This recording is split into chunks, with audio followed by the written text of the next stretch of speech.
আসসালামু আলাইকুম রহমতুল্লাহ।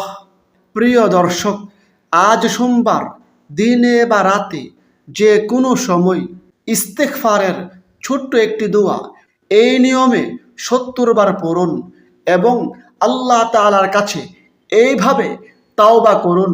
ইনশাআল্লাহ আল্লাহ তাআলা আপনার প্রতি সন্তুষ্ট হয়ে যাবেন। আপনার এই জীবনের ছোট বড় জানা অজানা সকল প্রকারের গুনাহ মাফ করে দিবেন।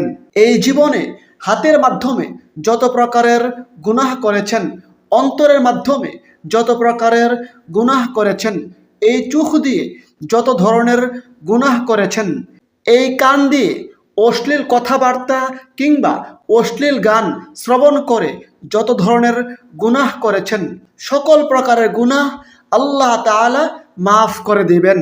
সেই সাথে আল্লাহ তাআলা আপনার সকল দুশ্চিন্তা পেরেশানি দূর করে দিবেন, আপনার বিপদ মুসিবত দূর করে দিবেন।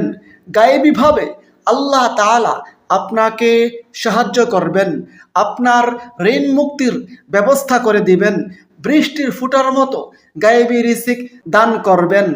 এবং যদি আপনি এই দোয়াটির আমল করেন তাহলে আল্লাহ তাআলা আপনার মনের সকল নেক আশা পূরণ করবেন, সকল চাওয়া পাওয়া পূরণ হবে। দর্শক, আজকের এই ভিডিওতে আমি আপনাদেরকে ইস্তেগফারের গুরুত্বপূর্ণ একটি দোয়া সহ আরও কয়েকটি গুরুত্বপূর্ণ দোয়া এবং সেগুলোর ফজিলত সম্পর্কে জানিয়ে দিব। সুতরাং গুরুত্বপূর্ণ ভিডিওটি সম্পূর্ণ দেখুন। উপকারী মনে হলে প্রিয়জনের কাছে শেয়ার করুন। আমাদের চ্যানেলের নতুন দর্শক হলে চ্যানেলটি সাবস্ক্রাইব করে পাশের বেল আইকনটি অল নোটিফিকেশন করে রাখুন, যেন পরবর্তী ভিডিওগুলো সহজেই পেয়ে যান। দর্শক, আল্লাহ তাআলা আমাদের এই জীবনে দিন ও রাত দুটি ধারা রেখেছেন। এর মধ্যে কিছু দিন ও রাতকে বিশেষভাবে বরকতময় করেছেন। এতে সঠিকভাবে আমল করলে দুনিয়া ও আখেরাতে সফলতা লাভ হবে। তেমন একটি গুরুত্বপূর্ণ দিন হলো এই সোমবার দিন। এই সোমবার দিনে আল্লাহ তাআলা তার রহমতের দরজা খুলে দেন। আল্লাহ তাআলা অসংখ্য বান্দাকে ক্ষমা করে দেন। আল্লাহ তাআলা এই সোমবার দিনে জান্নাতের দরজাসমূহ খুলে দেন এবং এই সোমবার দিনে আল্লাহ তাআলার কাছে বান্দার আমলনামা উপস্থাপন করা হয়। এ প্রসঙ্গে হাদিসে রয়েছে, হযরত আবু হুরায়রা রাদিয়াল্লাহু আনহু হতে বর্ণিত আছে, তিনি বলেন, আল্লাহর রাসূল সাল্লাল্লাহু আলাইহি সাল্লাম বলেছেন, প্রতি সপ্তাহে সোমবার ও বৃহস্পতিবার আল্লাহ তাআলার কাছে সাপ্তাহিক আমলনামা উপস্থাপন করা হয়। তখন আল্লাহ তাআলা তার মুমিন বান্দাদের ক্ষমা করে দেন। কিন্তু যে দুই ব্যক্তির পারস্পরিক হিংসা বিদ্বেষ রয়েছে তাদেরকে ক্ষমা করা হয় না। হাদিসটি মুসলিম শরীফে, তিরমিজি শরীফে বর্ণিত হয়েছে। অপর হাদিসে হযরত আবু হুরায়রা রাদিয়াল্লাহু আনহু হতে বর্ণিত আছে, তিনি বলেন, আল্লাহর রাসূল সাল্লাল্লাহু আলাইহি সাল্লাম বলেছেন, প্রতি সপ্তাহে সোমবার ও বৃহস্পতিবার জান্নাতের দরজাসমূহ খুলে দেওয়া হয়। এরপর এমন সব বান্দাকে ক্ষমা করে দেওয়া হয় যারা আল্লাহর সঙ্গে অংশীদার স্থাপন করে না। সুবহানাল্লাহ। প্রতি সপ্তাহে সোমবার ও বৃহস্পতিবার জান্নাতের দরজাসমূহ খুলে দেওয়া হয়। এরপর এমন সব বান্দাকে ক্ষমা করে দেওয়া হয় যারা আল্লাহর সঙ্গে অংশীদার স্থাপন করে না। সুবহানাল্লাহ। হাদিসটি মুসলিম শরীফে, তিরমিজি শরীফে বর্ণিত হয়েছে। দর্শক, ইস্তেগফার খুবই গুরুত্বপূর্ণ ফজিলতপূর্ণ আমল। ইস্তেগফারের মাধ্যমে আল্লাহ তাআলা বান্দাকে অসংখ্য নিয়ামত ও পুরস্কার দিয়ে থাকেন। যেমন ইস্তেগফারের মাধ্যমে আল্লাহ তাআলা বান্দার প্রতি সন্তুষ্ট হয়ে যান।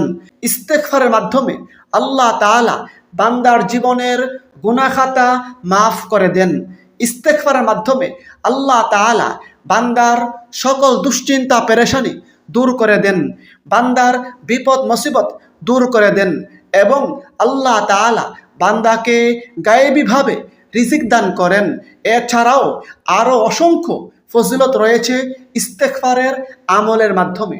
ইস্তেগফার এতই গুরুত্বপূর্ণ ফজিলতপূর্ণ আমল যে আমাদের প্রিয় নবী নিষ্পাপ হওয়া সত্ত্বেও দৈনিক 70 থেকে 100 বারের বেশি আল্লাহ তাআলার কাছে ইস্তেগফার বা ক্ষমা প্রার্থনা করতেন। এ প্রসঙ্গে প্রিয় নবী বলেন, আল্লাহর শপথ, আমি প্রত্যেক দিন 70 বারের অধিক আল্লাহ তাআলার কাছে ইস্তেগফার বা ক্ষমা প্রার্থনা করি। অপর হাদিসে নবীজি বলেন, তোমরা আল্লাহর কাছে ইস্তেগফার করো, ক্ষমা প্রার্থনা করো। আমি প্রত্যেক দিন 100 বার আল্লাহ তাআলার কাছে ইস্তেগফার বা তাওবা করি। দর্শক, এই জীবনে ছোট বড় জানা অজানা কতই না গুনাহ করেছি। গুনাহ করতে করতে পাহাড় সম পরিমাণ করে ফেলেছি। গুনাহে জর্জরিত আমাদের এই জীবন। আমরা সর্বদা গুনাহের মধ্যে হাবুডুবু খাচ্ছি। তারপরও যদি আমরা মন থেকে আল্লাহ তাআলার কাছে ইস্তেগফার বা তাওবা করি, অবশ্যই আল্লাহ তাআলা পবিত্র কোরআনে ওয়াদা করে বলেছেন, আমাদের এই জীবনের সমস্ত গুনাহ খাতা মাফ করে দিবেন। আল্লাহ তাআলা আমাদেরকে বলেছেন যেন আমরা নিরাশ না হই। এ প্রসঙ্গে আল্লাহ তাআলা পবিত্র কোরআনে বলেন, যারা নিজেদের উপর জুলুম করেছো, অন্যায় করেছো, তোমরা আল্লাহর রহমত থেকে নিরাশ হইও না। নিশ্চয়ই আল্লাহ সব গুনাহ ক্ষমা করে দিবেন। নিশ্চয়ই তিনি ক্ষমাশীল, পরম দয়ালু। সূরা জুমার আয়াত 53। পবিত্র কোরআনের অন্য স্থানে আল্লাহ তাআলা বলেন, যে ব্যক্তি মন্দ কাজ করবে কিংবা নিজের প্রতি জুলুম করবে, তারপর আল্লাহর কাছে ক্ষমা চাইবে, ইস্তেগফার করবে, সে ব্যক্তি আল্লাহকে পাবে ক্ষমাশীল ও পরম দয়ালু। সুবহানাল্লাহ। সূরা নিসা আয়াত 110। অপর আয়াতে আল্লাহ তাআলা পবিত্র কোরআনের অন্য স্থানে বলেন, হে ঈমানদাররা, তোমরা আল্লাহর কাছে তাওবা করো, খাঁটি তাওবা। আশা করা যায় তোমাদের রব তোমাদের গুনাহগুলো ক্ষমা করবেন, তোমাদেরকে এমন জান্নাতে প্রবেশ করাবেন যার তলদেশে ঝর্ণা প্রবাহমান। দর্শক, কুরআন হাদিসে ইস্তেগফারের অসংখ্য দোয়া রয়েছে। সেই সকল দোয়া থেকে যে কোনো দোয়ার মাধ্যমে আপনি আল্লাহ তাআলার কাছে ইস্তেগফার বা ক্ষমা প্রার্থনা করতে পারেন। তবে আজকের এই ভিডিওতে আমি আপনাদেরকে ইস্তেগফারের একটি গুরুত্বপূর্ণ দোয়া বাংলা উচ্চারণ সহ শিখিয়ে দিচ্ছি। আপনি চাইলে এই দোয়াটিরও আমল করতে পারেন।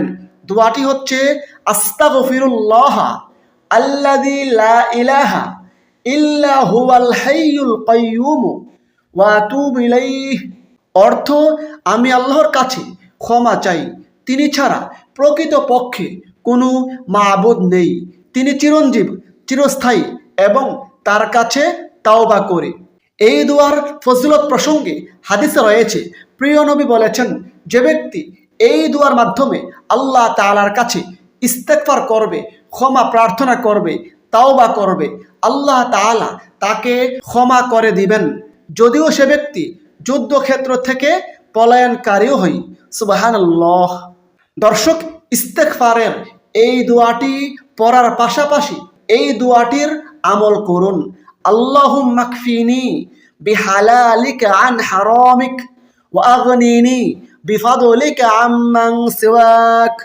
অর্থ, হে আল্লাহ, হারামের পরিবর্তে তোমার হালাল রুজি আমার জন্য যথেষ্ট করো, তোমাকে ছাড়া আমাকে অন্য কারো মুখাপেক্ষি করো না, এবং স্বীয় অনুগ্রহ দ্বারা আমাকে সচলতা দান করো।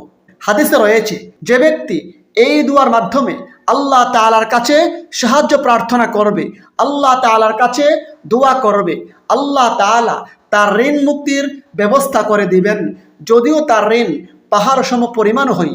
দর্শক, আরও একটি গুরুত্বপূর্ণ দোয়ার আমল করুন, যেই দোয়ার আমলের মাধ্যমে আল্লাহ তাআলা আপনার মনের সকল নেক আশা পূরণ করে দিবেন, আল্লাহ তাআলা আপনার সকল দোয়া কবুল করবেন।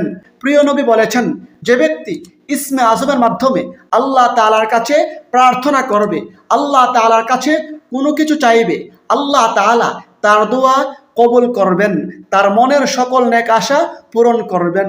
দর্শক, সেই গুরুত্বপূর্ণ ইসমে আজম হচ্ছে আল্লাহুম্মা ইন্নী আসআলুকা বিআন্না লাকাল হামদু লা ইলাহা ইল্লা আনতাল মান্নানু বাদিউস সামাওয়াতি ওয়াল আরদি ইয়া যাল জালালি ওয়াল ইকরাম ইয়া হাইয়্যু ইয়া কাইয়্যুম।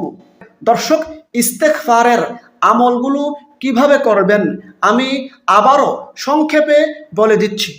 আজ সোমবার দিনে বা রাতে যে কোনো সময় একই জায়গায় বসে চুপি চুপি মনোযোগের সঙ্গে প্রথমে ইস্তেগফারের এই দোয়াটি অন্তত 70 বার পড়ুন। আস্তাগফিরুল্লাহ আল্লাযী লা ইলাহা ইল্লা হুয়াল হাইয়ুল কাইয়্যুম ওয়া আতুবু ইলাইহি। তারপর ঋণ থেকে মুক্তি লাভের এবং গায়েবী রিজিক লাভের এই দোয়াটি অন্তত 3 বার পড়ুন। আল্লাহুম্মা কফিনি বিহালালিকা আন হারামিক ওয়া আগনিনি বিফাদলিকা আম্মান সিওয়াক। তারপর ইসমে আজমের এই দোয়াটি অন্তত 1 বার পড়ুন। আল্লাহুম্মা ইন্নী আসআলুকা বিআন্না লাকাল হামদু লা ইলাহা ইল্লা আনতাল মান্নানু বাদিউস সামাওয়াতি ওয়াল আরদি ইয়া যাল জালালি ওয়াল ইকরাম ইয়া হাইয়্যু ইয়া কাইয়্যুম। তারপর অন্তত 3 বার রাসূলের প্রতি দুরূদ পাঠ করুন। সেক্ষেত্রে আপনি যে কোনো দুরূদ শরীফ পড়তে পারেন। আপনি চাইলে এই গুরুত্বপূর্ণ দুরূদ শরীফটি পড়তে পারেন। আল্লাহুম্মা সাল্লি আলা মুহাম্মাদিন আবদিকা ওয়া রাসূলিক ওয়া আলাল মুমিনিনা ওয়াল মুমিনাত ওয়াল মুসলিমিনা ওয়াল মুসলিমাত।